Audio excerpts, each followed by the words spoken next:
Your phone feels heavier in your pocket than chains once did, yet you reach for it, again and again and again. What if the biggest theft in history isn't happening to your wallet, but to your mind? Every time you look at that screen, something you can't get back is being stolen from you, and you're giving it away for free. Look at your hand right now. How many times have you grabbed your phone today? 5? 15? You've lost count, haven't you? That grab you can't control. That twitch in your fingers when they're empty too long.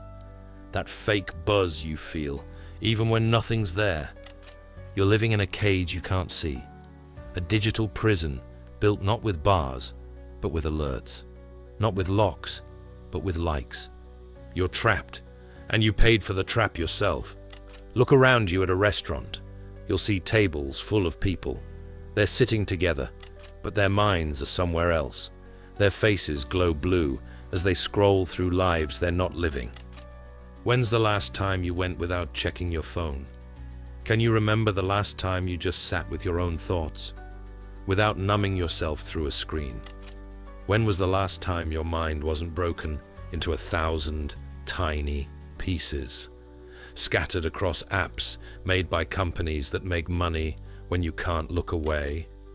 They're stealing something from you, something precious, something you can't get back. While you watch one more video, answer one more alert, scroll through one more feed, your real life is slipping away. Ask yourself, what did you never create because your mind was busy somewhere else? What talks never got deep because the phone sat between you and someone you love? What thoughts never finished because they got cut off by the good feeling of another alert? This isn't about gadgets. It's about being free.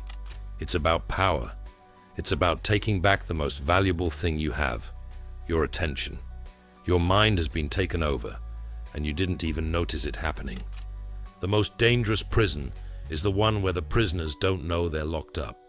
But today, right now, something's changing. You feel it, don't you? That uneasy feeling rising inside you. That's the first ray of seeing the truth, the first crack in the wall. And that moment of seeing the truth is the start of your fight back. Think about last night. Maybe you were in bed, tired but still scrolling, your thumb moving without thinking, taking in stuff you won't remember tomorrow. How many times have you told yourself, just 5 more minutes? How many hours of sleep have you lost to the never-ending feed? The digital world never stops feeding you, never stops taking. Your brain was made for times of focus and times of rest. Now it drowns in a constant flood of information. And as it drowns, parts of you are dying. Your creativity, choking. Your deep thinking, fighting for air. Your real connection with others, barely staying alive. Take a breath. Remember what it felt like before the constant noise, before the endless distraction, before your attention became something to be bought and sold. You feel it in those clear moments, when you realize 3 hours have vanished into your screen, when you catch yourself reaching for your phone while your child is talking to you, when you're with friends, but your mind is elsewhere, your thumb moving through a feed that will never fill the hunger it creates. This addiction makes a special kind of loneliness, the loneliness of being everywhere except where you actually are. Your body sits in one room while your mind breaks across dozens of digital spaces. You're never fully here, never fully gone, just scattered, split, a fraction of yourself. You didn't disconnect, you disappeared. And the people who make money from your distraction, they made it this way on purpose. Every alert, every autoplay, every like gives you a hit of dopamine, the same brain chemical you get from gambling, from sex, from anything that feels rewarding. They've hijacked your brain's reward system so well that your own body has become their business model. Who are you when you're not being stimulated? Can you even remember that person? Drop a fire emoji if this hit home, because seeing your chains is the first step to breaking them.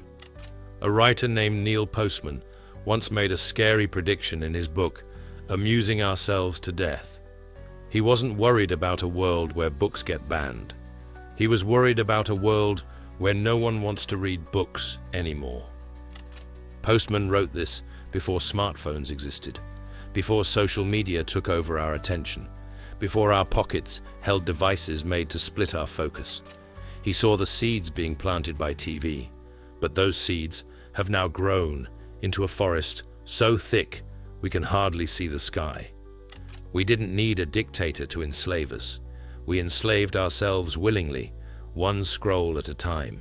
Think about what the ancient Greeks called akrasia, when you act against what you know is good for you.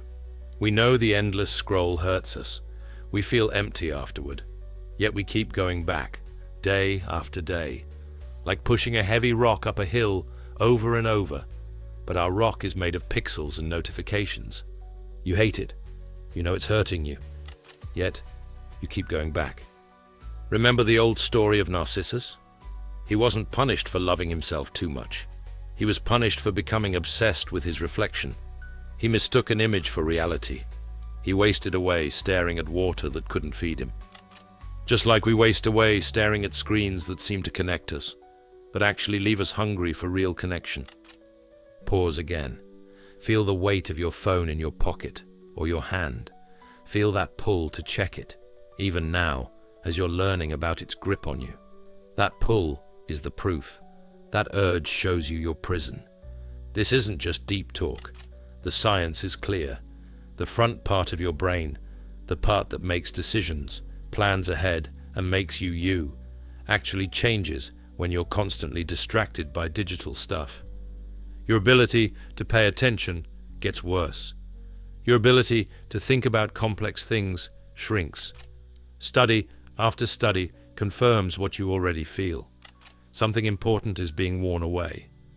The average person touches their phone 2,617 times per day. Let that sink in. Over 2,000 times when your focus is broken, your attention pulled away, your thoughts interrupted. What happens to a mind like this? It becomes like water poured onto concrete, spreading everywhere, but staying shallow. Your attention isn't just divided, it's being conquered. And just like a fish doesn't know it's in water, we barely notice how completely this new digital world has swallowed us. We've made normal something that has never happened before in history. A world where our most precious resource, our attention, is constantly harvested by companies whose success depends on keeping us distracted. But here's where change becomes possible. Unlike Narcissus, we can still look away from the reflection. We can still tell the difference between waters that just show our image and waters that actually keep us alive. The digital attention economy has created a new kind of villain in your life. Let's call it the splitter. This isn't just an app or a website. It's a whole system made to scatter your mind into 1,000 pieces. Each piece can make someone money. Each piece pulls you away from your center. The splitter doesn't announce itself. It doesn't look evil. It presents itself as your helper, your entertainer, your way to connect with the world. Just checking, you tell yourself. Just answering this message. Just seeing what's new. And in those simple moments, the splitter does its work. The biggest theft isn't the one that takes your money. It's the one that steals your life while making you think you're living it. Ask yourself, why do social media feeds never end? Why does the next video play automatically? Why does your notification show up in red? The color that science proves makes you feel urgent. These aren't accidents. They're by design. The house of distraction has been built with exact plans to trap you. Think about what happens in your body when you use your phone. You get a notification. Your brain releases dopamine, a chemical that makes you feel good when you expect a reward. Your heart beats a little faster. Your eyes get wider. Your breathing changes. All of this happens without you noticing. Your body is responding before your mind even knows what's happening. And after you check that notification, the good feeling drops quickly. You're left wanting more. The cycle starts again. This isn't joy, it's relief. Relief from the discomfort of not knowing, not checking, not responding. It's the relief a drug addict feels when taking another hit. You don't need to explain why you break this cycle. You don't need to explain why you protect your attention. You don't need to explain why you choose being present over being scattered. Let that sink in. You don't need to explain. Take another breath. Look up from the screen. Feel what your attention is like when it's not being pulled in 1,000 directions. This is what's been stolen from you. This feeling, this presence. We've been trained to feel social pressure around being always connected. Why didn't you respond? Did you see my message? Are you ignoring me? These questions make it feel like a social cost when we try to disconnect and take back our attention. They make protecting your mind feel like breaking social rules. But what's the real rule breaking here? Is it protecting your ability to think deeply, connect meaningfully, and create things? Or is it giving up the most precious parts of being human to algorithms designed to make money from your distraction? You don't need to explain why you refuse to be split apart. Think about this odd fact. We're more connected than ever, yet lonelier than ever. Studies show loneliness has reached record levels, despite our digital connections. Why? Because real connection needs presence. It needs you to bring your whole self. It needs the kind of attention that's impossible when you're always distracted, always somewhere else. Digital connection isn't real connection. It just looks like it. The most telling moment isn't when you're on your device. It's when you're without it. The worry you feel when your battery dies. The panic when you realize you've left your phone at home. The constant checking of empty pockets. These responses show how strong your chains are. Think about the moments of real presence you've experienced. Maybe watching a sunset, deep in meaningful talk, or fully focused on creating something. Remember how time seemed to both stretch and shrink in those moments. How you felt more yourself and less trapped by yourself. That state, what experts call flow, is harder and harder to find in our scattered digital world. But here's the good news. Your attention is still yours to take back. The same brain flexibility that makes you vulnerable to digital distraction makes you able to rebuild your capacity for focus, for presence, for depth. Your attention wasn't taken. It was given away. And what's given can be taken back. This isn't about giving up digital life completely. It's about digital freedom. It's about choosing when to connect and when to disconnect. It's about designing your digital life rather than having it designed for you by people who profit when you can't look away. You don't need to explain why you're taking back what's rightfully yours, your attention, your time, your conscious experience of being alive. The first step isn't getting another app to manage your screen time. It isn't another productivity trick. It's a basic shift in how you value your attention. It's seeing that every moment spent scattered in the digital world is a moment of your limited life spent serving someone else's goals rather than your own. What could you make if you took back just 1 hour a day from digital distraction? What relationships could you deepen? What thoughts could finish themselves in the space of an undistracted mind? You've built who you are around being available, around answering quickly, around being always connected. Part of you believes that to disconnect is to vanish, to become irrelevant, to miss out. This digital self has become so tied up with who you think you are that separation feels like cutting off a limb. You became so available to everyone else that you disappeared to yourself. But who are you without the digital noise? Who are you when you're not performing for others? Who are you when you're not consuming, responding, liking, sharing? That person, that undistracted self, is still there, waiting, getting quieter with each notification, with each scroll, with each moment of scattered attention. Stop again. Look away from this screen. Just for 5 seconds. Feel what rises in you when nothing is demanding your attention. That's not emptiness you feel. That's your real self, struggling to be heard above the noise.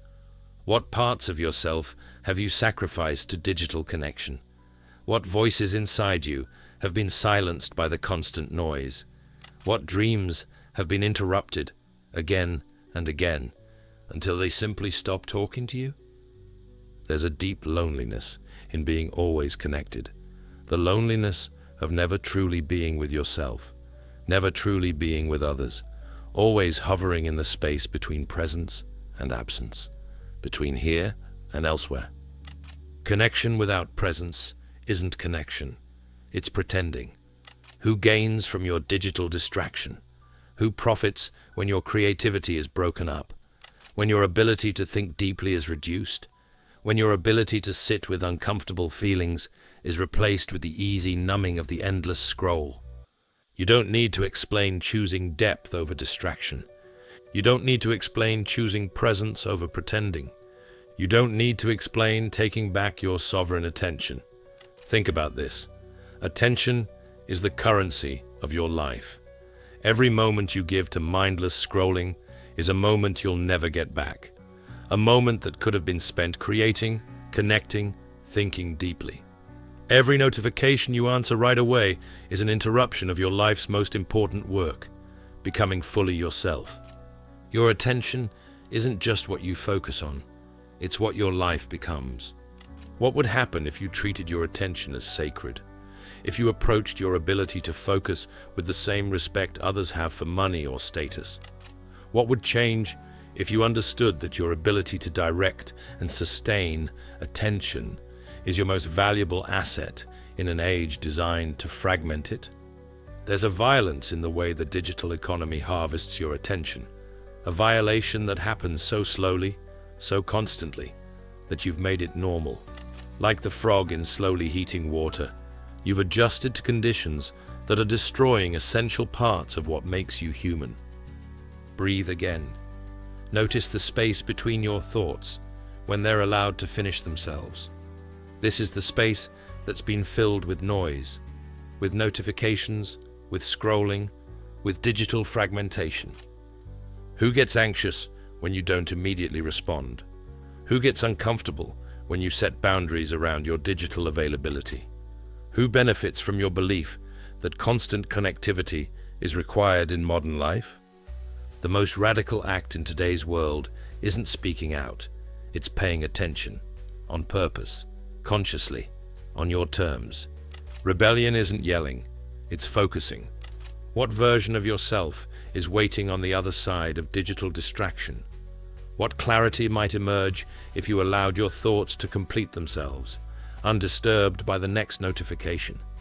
What depth might your relationships reach if you brought your full presence to them, uninterrupted by the digital elsewhere? There's a soul-deep tiredness that comes from being always fragmented, from never being fully here nor fully there, from living as pieces rather than wholeness. Your life is not measured in likes, comments, followers, or notifications. Your worth is not determined by how quickly you respond or how visible you are online. The ways you'll ultimately measure your life: love, meaning, presence, creativity, connection, all require something the digital world is designed to destroy: your sustained, focused attention. You don't build a meaningful life in the gaps between notifications. This is the real cost of digital dopamine slavery, not just hours lost to mindless scrolling, but a reduced capacity for the very experiences that make life meaningful. The tragedy isn't just time wasted, it's depth sacrificed, presence surrendered, wholeness broken apart. The choice before you is not whether to use technology, but whether to let it use you, whether to design your attention landscape or let others design it for you, whether to be the architect of your mind or surrender that job to those who profit from your distraction. Remember that feeling we started with, that unconscious reach for your phone, that fake vibration, that worry when you're disconnected? That's not who you are. That's who you've been trained to be. You weren't born needing a screen. You were taught to need it. Your attention was yours before it was harvested. Your mind was whole before it was fragmented. Your capacity for depth, for presence, for sustained thought and feeling, these are your birthright. And they're still there, waiting for you to take them back. One last pause, one last breath, one last moment of conscious presence before we continue. Feel the difference between attention that's focused and attention that's scattered. This is what's at stake. The path forward isn't being perfect. It's not about never using technology again. It's about using it on purpose, as a tool, rather than being used by it. It's about creating spaces in your day where your mind can remember what it feels like to be whole, undistracted, present. Start small. Create one technology-free hour each day. Not an hour where your phone is nearby but unused. An hour where it's completely out of reach. Notice the discomfort that rises, the twitchiness, the urge to check. And then notice what comes after that discomfort. The thoughts that complete themselves, the awareness that grows, the presence that deepens. Withdrawal isn't failure. It's proof of what's been taken from you. Pay attention to your attention. Notice when it's being pulled away, fragmented, harvested, not with judgment, but with awareness. Each moment of noticing is a moment of freedom, a moment of choice. Take back the first and last hour of your day. Let your mind remember what mornings feel like without immediately being plugged into the digital world. Let your brain prepare for sleep without the stimulation of screens. These boundary times, the edges of your day, set the tone for everything that happens between them. Rethink your digital relationships. You don't have to be always available. You don't have to respond right away. You get to set the terms of your connectivity. Those who truly care about you will respect the boundaries you create to protect your presence, your attention, your wholeness. Remember, you don't need to explain taking back what's rightfully yours. The real rebellion in our age isn't loud. It isn't visible. It doesn't announce itself on social media or trend online. The real rebellion happens in quiet moments of chosen presence, in deliberate disconnection, in the radical act of paying attention to what truly matters. Freedom isn't having no chains. It's choosing your own. Comment below with your declaration of digital freedom. Not a generic "great video" or "this hit home," but your personal oath. Complete this sentence. I take back my attention from. Make it specific. Make it personal. Make it a promise to yourself that others will witness. This talk about digital freedom is just the beginning. In my next video, we'll explore how to design a life of depth in a world of distraction. Specific practices, tools, and environments that support your reclaimed attention rather than breaking it apart. We'll also look at how to handle the social pressure that inevitably comes when you begin setting boundaries around your digital availability. How do you handle relationships when you're no longer instantly responsive? How do you explain your choices to those who don't understand them? If you're ready to continue this journey of reclaiming your most precious resource, your attention, then subscribe now. This isn't just about watching videos. It's about transforming your relationship with technology, with others, and with yourself. The person who watches that next video won't be the same person watching this one now. There'll be someone who's taken the first steps toward digital freedom. Someone who's begun to feel what it's like to have a whole mind again. Someone who's remembered what it means to be fully present. That next version of you is waiting on the other side of that subscribe button. Not because watching videos will save you from digital distraction, I see the irony, but because committing to this journey of reclaiming your attention takes intention. And clicking subscribe is a small but meaningful act of intention. This is about more than screen time. It's about taking back your life, one moment of attention at a time. In the end, your life will be the sum of what you paid attention to, not what you wanted to do, hoped to create, or planned to become, but what you actually gave your attention to, moment by moment, day by day, year by year. Your attention isn't just where you look, it's who you become. When you look back on your life, there will be no difference between how you spent your attention and how you spent your life. They are the same thing. In a world designed to fragment your focus, the revolutionary act is to remember your wholeness, to gather the scattered pieces of your attention and bring them home, to be fully where you are. The screen glows, the notification waits, the world spins on its digital axis. But somewhere beneath the noise, beneath the endless stream of content, beneath the algorithms designed to keep you scrolling, your authentic self remains, whole, undistracted, waiting for you to remember what it feels like to be complete. The choice is always there, in every moment, to fragment or to focus, to distract or to deepen, to scroll or to be still. And in that choice, that simple, moment-by-moment choice of where to place your precious attention, lies your freedom. Your phone feels heavier in your pocket than chains once did. But unlike those chains, these can be taken off by choice, by awareness, by taking back what was always yours. What will you choose to see when you finally look up from your screen?